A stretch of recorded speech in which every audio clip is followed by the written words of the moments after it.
तो हेलो दोस्तों, कैसे हो आप लोग। तो दोस्तों मैं आप सभी का स्वागत करता हूँ आपके अपने ग्री ट्यूटोरियल्स के यूट्यूब चैनल पे।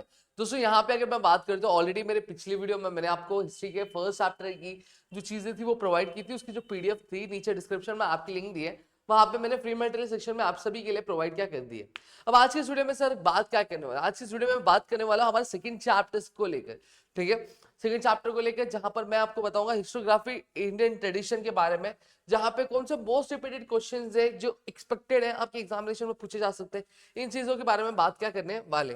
ठीक है, तो चलिए एक करके चीजों की शुरुआत करते हैं और समझने की कोशिश करते हैं कि हमारे इस पर्टिकुलर चैप्टर में हमें क्या क्या चीजों पे बहुत ज्यादा ध्यान देना चाहिए। साथ ही साथ अगर वीडियो आपको अच्छी लगे तो प्लीज वीडियो को लाइक जरूर करिएगा, चैनल सब्सक्राइब नहीं किया होगा तो चैनल सब्सक्राइब करो, जिससे हमें एक अंतर मोटिवेशन आया और हम आपके लिए नेक्स्ट चैप्टर की वीडियो लेकर जरूर हाजिर हो। तो चलिए शुरू करते हैं। और साथ ही साथ ग्रामर के वन शॉट वीडियो बना दी गई है, नहीं चेकआउट किया तो जाके चेकआउट कर लो, आपको चैनल पे मिल जाएगी। ठीक है, चलो एक करके यहाँ पे स्टार्ट करते हैं। सबसे पहली चीज जब मैं स्टार्ट करता हूँ, देखो हमेशा जितने भी क्वेश्चंस मैंने यहाँ पे डिजाइन किए, मैं हमेशा अपने पेपर पैटर्न के फॉर्मेट के हिसाब से मैंने डिजाइन किया हुआ है। कि जैसे फॉर एन एग्जाम्पल अगर मैं बात करूं तो आपको कितने कौन सा क्वेश्चन पूछा गया है। ठीक है, फिलिंग द ब्लैंक्स में कौन सा क्वेश्चन पूछा गया था, फिर उसके बाद करेक्ट वाले में कौन सा क्वेश्चन पूछा गया है। ठीक है, आंसर द फॉलोइंग में कौन सा क्वेश्चन पूछा गया। तो ये सारे मैं फॉर्मेट वाइज चीजें लेकर आता हूं आपके लिए। ठीक है, तो इतनी मेहनत बनती है तो उसके लिए हार्ड तो चैट सेक्शन में बनता ही है। क्या बोला, choose the correct option on the given options and complete the sentences. सीधी सीधी बात बोलूं तो हमें क्या बोला गया, हमें क्वेश्चन दिया गया, ऑप्शंस दिए गए and what we are supposed to do is we are supposed to choose one of the correct option among this options and rewrite it. ठीक है, तो यहाँ पे क्लियरली बोला है तो हमें आंसर क्वेश्चन को वापस से रीराइट करना पड़ेगा। क्या बोला है, the book primitive communism to slavery represents dash historiography. क्या रिप्रेजेंट करती है, नेशनलिस्टिक, कॉलोनियल, ओरिएंटलिस्ट या फिर मार्क्सिस्ट। मार्क्सिस्ट हिस्टोग्राफी क्या करती है, मार्क्सिस्ट हिस्ट्री को क्या करती है, रिप्रेजेंट करती है। क्या बोला आगे, the first director general of the archaeological survey of India was. अब पहले आपके क्या आर्कियोलॉजिकल सर्वे ऑफ इंडिया के डायरेक्टर कौन थे, कौन थे भैया डायरेक्टर जनरल। अगर मैं बात करूं, क्या अलेक्जेंडर कनिंघम थे, क्या विलियम जोन्स थे, जॉन मार्शल थे, फ्रेडरिक मैक्सवेलर। आप भी चैट सेक्शन में लिखो। अगर मैं करेक्ट आंसर की बात करूं तो क्या है, हमारे अलेक्जेंडर कनिंघम हमारा करेक्ट आंसर है। ठीक है, फिर आगे क्या बोला गया, among women authors writing about women in the 19th century CE dash was the foremost one। Tarabai Shinde, Pandita Ramabai, Meera Kosambi या फिर शर्मिला रेगे। तो यहाँ पे अगर हम करेक्ट आंसर की बात करें तो कौन है, ताराबाई शिंदे, ये करेक्ट आंसर है दोस्तों। फिर क्या बोला है, the Sanskrit text of Hitopadesha was translated into German by. क्या, James Mill, Friedrich Max Muller, Mount Stuart Elphinstone, sir John Marshall. तो यहाँ पे अगर मैं बात करूं तो फ्रेडरिक मैक्समुलर हमारा सही आंसर है दोस्तों। ठीक है, इन्होंने कई सारे अपने कंट्रीब्यूशन दिए ओरिएंटलिस्ट हिस्ट्री में। तो इनके बारे में हम ओरिएंटलिस्ट हिस्टोग्राफी वाला जब क्वेश्चन पढ़ेंगे ना तो वहां पे हम देखने भी वाले। और यहाँ पे आप सारी चीजें देखना कि यहाँ पे ये क्वेश्चन कौन से ईयर में पूछा गया ये भी बोला गया। जैसे ये क्वेश्चन रिसेंटली मार्च 2023 के पेपर में पूछा गया, ये वाला क्वेश्चन 2 बार पूछा गया, अगस्त 2022 वाले पेपर में पूछा गया और जुलाई 2023 के पेपर में भी ये क्वेश्चन पूछा गया। समझ में आ गया। अब चलो आगे बढ़ते हैं। अब आगे क्या बोला गया, identify the wrong pair in the following and rewrite it. अब क्या बोला गया, ये पूरा हमें क्वेश्चन दिया गया। अब इसमें से हमें क्या करना है, कोई भी कि गलत वाला पार्ट कौन सा वो आइडेंटिफाई करना है और फिर हमें लिखना है। अब ये क्वेश्चन की अगर मैं बात करूं तो दिसंबर 2020 में और जुलाई 2023 में क्या पूछा गया। क्या बोला है, Who were the Shudra subaltern history, स्त्री पुरुष तुलना, feminist writing, the Indian War of India, independence 1857, Marxist history, grant of colonial। तो इसमें से अगर मैं गलत की बात करूं तो गलत हमारा ये होगा, the Indian war of independence 1857। ये मार्क्सिस्ट हिस्ट्री का पार्ट नहीं था, ये नेशनलिस्टिक हिस्टोग्राफी वाला पार्ट था। जो आपके नेशनलिस्टिक हिस्टोग्राफी वाला जो पैसेज दिया ना उसके दूसरे वाले पेज पे दिया हुआ आखिर में ये आंसर सेंटेंस, ये वाला बुक का नाम क्या दिया हुआ है, इवेंट का नाम दिया हुआ है। ठीक है, फिर क्या बोला गया, दिख रहा है, हाँ। वीके राजवाडे मराठ्याची इतिहासाची साधने, Swatantraveer VD Savarkar, Indian war of independence 1857, Pandita Ramabai, स्त्री पुरुष तुलना और फिर वहीं पे महात्मा फुले गुलामगिरी। तो यहाँ पे इसका करेक्ट आंसर क्या होगा, पंडिता रामाबाई। पंडिता रामाबाई ये क्या है, गलत है। ठीक है, तो हमारे लिए आंसर ये होगा। फिर मार्च 2024 में रिसेंटली पे क्वेश्चन पूछा गया, क्या देखो, James Mill, feminist historian, Friedrich Max Muller, orientalist scholar, justice Mahadev, nationalist historian, Damodar Kosambi, Marxist history. यहाँ पे अगर मैं बात करूं तो जेम्स वेल जो थे वो फेमिनिस्ट हिस्टोरियन नहीं थे, ये क्या थे, कॉलोनियल हिस्टोरियन थे। क्या थे, कॉलोनियल हिस्टोरियन थे दोस्तों। समझ में आ गया, इतनी चीजें क्लियर है।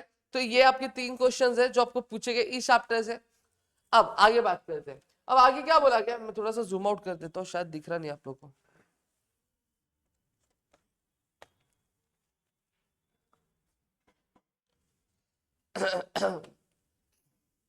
क्या बोला, फेमिनिस्ट हिस्ट्री।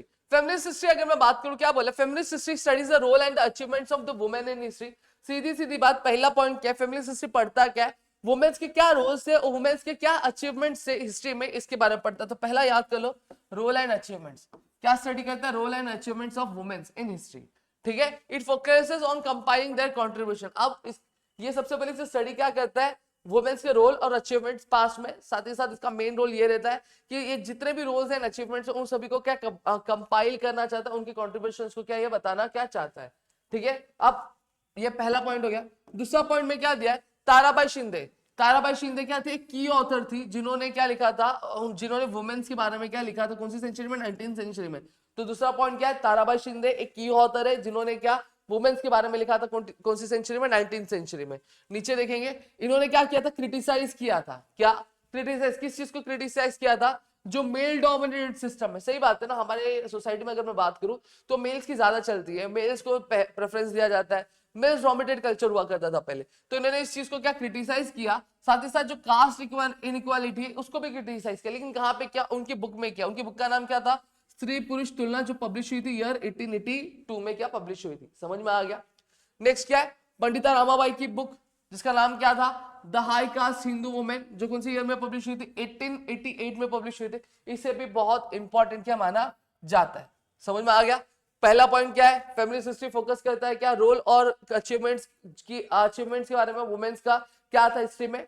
फिर उसको फोकस करता है कि कंपाइल करने का, उनका कंट्रीब्यूशन। फिर उसके बाद ताराबाई शिंदे एक की ऑथर थी, जिन्होंने वुमेन्स के बारे में लिखा, कौन सी सेंचुरी में, 19th सेंचुरी में लिखा। उन्होंने क्रिटिसाइज किया क्या, मेल डोमिनेटेड जो सिस्टम था उसको क्रिटिसाइज किया, और साथ ही साथ जो कास्ट इनइक्वालिटी थी उसको क्रिटिसाइज किया अपनी बुक स्त्री पुरुष तुलना में। पब्लिश कौन सी ईयर में थी, 1882 में हुई थी। पंडिता रामाबाई की book the high cast Hindu women, ये भी एक इंपॉर्टेंट क्या कंसीडर की जाती है।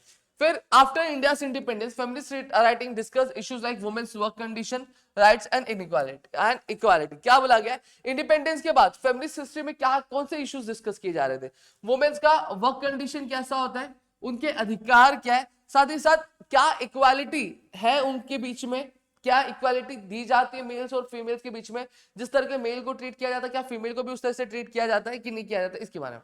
अब रिसेंटली जो बुक पब्लिश हुई थी फेमिनिस्ट हिस्ट्री के बेसिस पे, क्या है, जैसे मीरा कोसंबी की crossing threshold, the feminist essay in social history.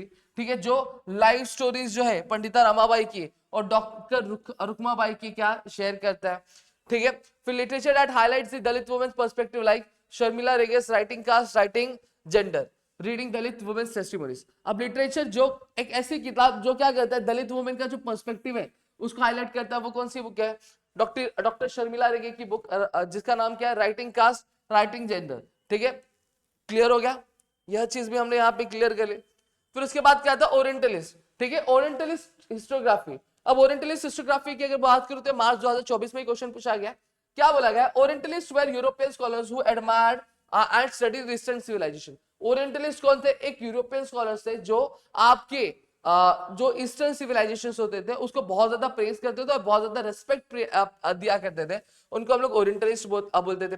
ये फोकस किस पे करते थे, फोकस वैदिक ट्रेडिशंस, संस्कृत लिटरेचर, और साथ ही साथ ये कहीं ना कहीं एक सिमिलैरिटी पढ़ने की कोशिश करते थे, किसके बीच में, संस्कृत और जो यूरोपियन लैंग्वेजेस है उसके बीच में। दोस्तों समझ में आ गया, और कहीं ना कहीं कुछ कॉमन चीजें निकालने की कोशिश करते हैं, यहाँ पे जो ओरिजिन है इंडो यूरोपियन लैंग्वेजेस का। ठीक है, अब ऐसा उन्होंने माना है कि जितने भी बहुत सारे जो लैंग्वेजेस है, जो इंडो यूरोपियन लैंग्वेजेस है, उनका जो मदर है वो कौन है, संस्कृत लैंग्वेज है। फिर सर विलियम जोन्स ने क्या फाइंड किया, एशियाटिक सोसाइटी फाइंड की, कौन सी ईयर में, 1784 में फाइंड की, कहां पे, कोलकाता में। सर विलियम जोन्स ने एशियाटिक सोसाइटी 1784 में कोलकाता में क्या फाइंड की, जिसके वजह से कहीं ना कहीं जो इंडियन हिस्ट्री के रिसर्च थे उसके दरवाजे क्या खुल गए। फिर फ्रेडरिच मैक्स मलर जो कि एक ओरिएंटलिस्ट स्कॉलर थे, उनका मानना यह था कि संस्कृत क्या है, Sanskrit was the oldest Indo European language. ठीक है, इन्होंने क्या किया, इन्होंने ट्रांसलेट किया हितोपदेश को, कौन से लैंग्वेज में, जर्मन लैंग्वेज में। साथ ही साथ उन्होंने 50 volumes of the secret book of the east इसको क्या किया, एडिट किया। और साथ ही साथ उन्होंने क्या किया, उन्होंने कंपाइल्ड और ट्रांसलेट किया, क्या कंपाइल्ड किया, मतलब ऋग्वेदा से ऋग्वेदास को कंपाइल किया और पब्लिश कौन से जर्मन लैंग्वेज है ट्रांसलेट करके कितने वॉल्यूम में पब्लिश किया, 6 वॉल्यूम में पब्लिश किया। ठीक है, Edward Said later criticise orientalist arguing their work serve imperialistic interest. फिर आगे चलकर जो एडवर्ड थे उन्होंने क्या किया, ओरिएंटलिस्ट जो हिस्टोरियंस थे उनको क्रिटिसाइज किया। क्यों? क्योंकि वो जो काम कर रहे थे वो इंपीरियलिस्टिक मोटिव के लिए, इंपीरियलिस्टिक बेनिफिट के लिए कर रहे थे। समझ में आ गया?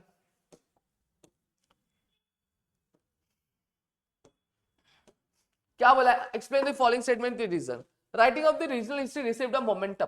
अब जो रीजनल हिस्ट्री थी उसको क्या मिल गया, एक मोमेंटम मिल गया। क्यों मिल गया देखते हैं।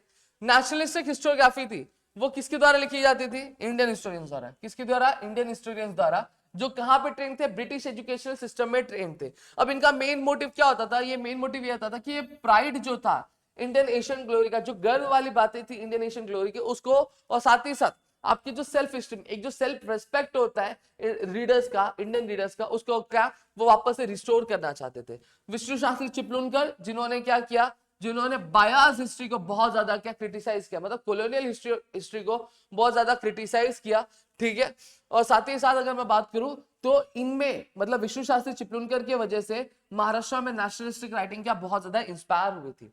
फिर जस्टिस रानाडे ने एक बुक लिखी जिसका नाम क्या था, the rise of Maratha power, जो हमें क्या एक्सप्लेन करता था कि मराठा एम्पायर कैसे बड़ा हुआ उसके बारे में हमें एक्सप्लेन किया करता था। National historiography encouraged the writing of regional histories which focus on the geography and history of the southern India. अब नेशनल हिस्टोग्राफी कहीं ना कहीं एनकरेज कर रहा था क्या, जो राइटिंग्स है रीजनल हिस्ट्री को उसको बढ़ावा देने को, उसको मोमेंटम देने के लिए, जो फोकस किस पे कर रहा था, ज्योग्राफी और जो हिस्ट्री थी सदर्न इंडिया की उसके ऊपर। अब ये क्या दिया है, ये पैसेज बेस्ड है, ये मैं आपको फ्री मटेरियल सेक्शन में प्रोवाइड कर रहा हूं, तो वहां से आप एक बार रीड करें ना, आपका काम हो जाएगा।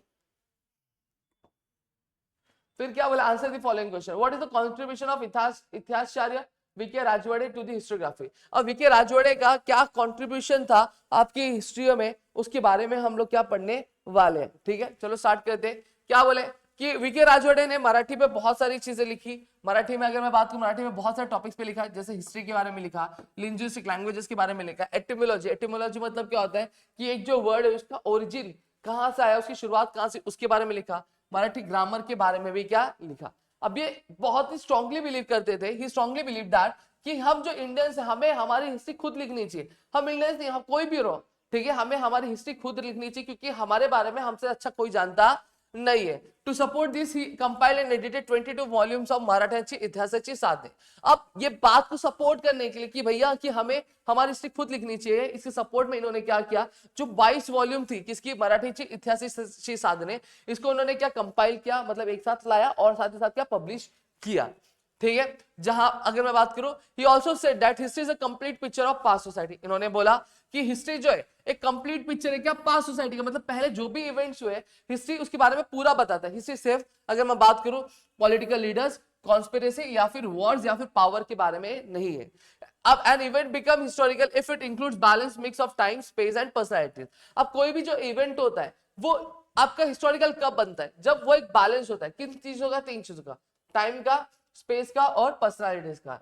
He emphasized writing history based only on authentic document sources. इन्होंने बोला कि भैया सबसे ज्यादा इंपॉर्टेंस किसको दी, इंपॉर्टेंस को दी कि भैया कि जब भी हिस्ट्री लिखी जाए तो हमेशा जो इंफॉर्मेशन गैदर होनी चाहिए वो ओरिजिनल डॉक्यूमेंट से होनी चाहिए, ऑथेंटिक डॉक्यूमेंट से ही होनी चाहिए। समझ में, ऑथेंटिक मतलब क्या, सही डॉक्यूमेंट्स होनी चाहिए। और जुलाई 7, 1910 में इन्होंने क्या किया, इन्होंने एक मंडल फाइंड किया, क्या, भारत इतिहास संशोधक मंडल, कहाँ पे, पुणे में, ताकि हिस्टोरिकल रिसर्च को और ज्यादा प्रमोट किया जाए। समझ में आ गया, यह चीज क्लियर हो गई। फिर आगे क्या बोला गया, अब भाकर के बारे में बात करते हैं। Explain the different types of bakhars in details. अब बोला गया भाकर क्या होता है वो बताओ, और साथ ही साथ अलग अलग तरह के भाकर्स क्या होते हैं वो बताते हैं। भाकर कभी लिखे जाते थे वो याद कर लो, भाकर मेडिवल टाइम्स में लिखे जाते थे। ठीक है, अब इसमें अगर मैं बात करूं, इसमें बात क्या होती थी, इसमें जो हमारे लाइफ के हीरोज होते थे, ठीक है, जो उनकी स्टोरीज हुआ करती थी उसको प्रमोट किया जाता था, उनकी वाहवाही की जाती थी भाकर के थ्रू। ठीक है, और अब हीरोज कौन, स्टोरीज किसकी, इवेंट्स की होती थी। बैटल्स की होती थी, साथ ही साथ जो महान महान लोग होते थे उनकी जिंदगी पे हुआ करते थे। अब वहां पे अगर बात करें तो बहुत अलग अलग टाइप के भागकर्स होते थे। डायनेस्टिक हिस्ट्री मतलब जो रॉयल फैमिलीज के बारे में क्या होते थे, भागकर्स हुआ करते थे। बायोग्राफी, जो महान महान राजा हुआ करते थे उनकी उनकी जिंदगी के बारे में हुआ करता था, ठीक है। हिस्ट्री ऑफ रिलीजियस ग्रुप, जो अलग अलग ग्रुप्स होते थे, रिलीजियस ग्रुप होते थे, उनका इतिहास क्या था उसके बारे में बात किया जाता था। जो इंपॉर्टेंट इवेंट, जैसे लड़ाई हो गई कहीं पे, कोई बैटल लड़ा गया, जो इंपॉर्टेंट इवेंट है उसके बारे में बताया जाता। ऑटोबायोग्राफीज हुआ करती, स्टोरी ऑफ ग्रीवेंसेस, ग्रीवेंसेस मतलब क्या होती, गलतियों की गलतियों की कहानी हुआ करती थी। साथ ही साथ ये भी कहानी बताई जाती थी कि भैया कि किंग्स कैसे रूल किया करते थे। ये सारी चीजें भाकर के थ्रू बताया करता था। अब एग्जांपल क्या है, सभासद भाकर, जो कि किसके बारे में, छत्रपति शिवाजी महाराज के रूल के बारे में है। साथ ही साथ अगर मैं बात करूं तो ये किसने लिखा, कृष्णा आनंद जी सभासद ने लिखा था, ठीक है। फिर क्या, भावसाहबंची भाकर और पानीपतची भाकर, ये किसके बारे में बताती है, ये बेसिकली हमें बैटल जो है पानीपत का उसके बारे में बताती है।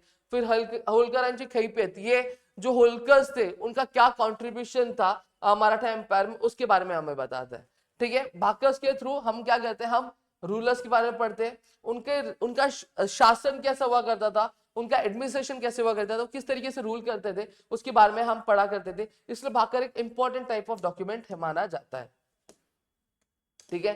तो यहाँ पे मैंने पूरी की पूरी चीजें यहाँ पे आपको बता दी। आई होप आपको चीजें क्लियर हो गई होंगी और समझ में आ गई। अगर वीडियो अच्छी लगी तो प्लीज वीडियो को लाइक करिएगा, चैनल सब्सक्राइब नहीं किया तो चैनल को सब्सक्राइब करना, अपने दोस्तों से शेयर करना, ताकि ऐसे और कई सारे वीडियोस मैं आपके लिए लेकर आ सकूं। आपके अपने प्रदीप गिरी ट्यूटोरियल्स के यूट्यूब चैनल पे आपका लिंक जो है डिस्क्रिप्शन में है, जाके आप जो नोट्स है वहां से डाउनलोड कर सकते हो। साथ ही साथ टेलीग्राम का लिंक भी दिया है, वहां से भी आप जाके चीजें क्या ज्वाइन कर सकते हो। चलो bye bye, see you in the next section, bye.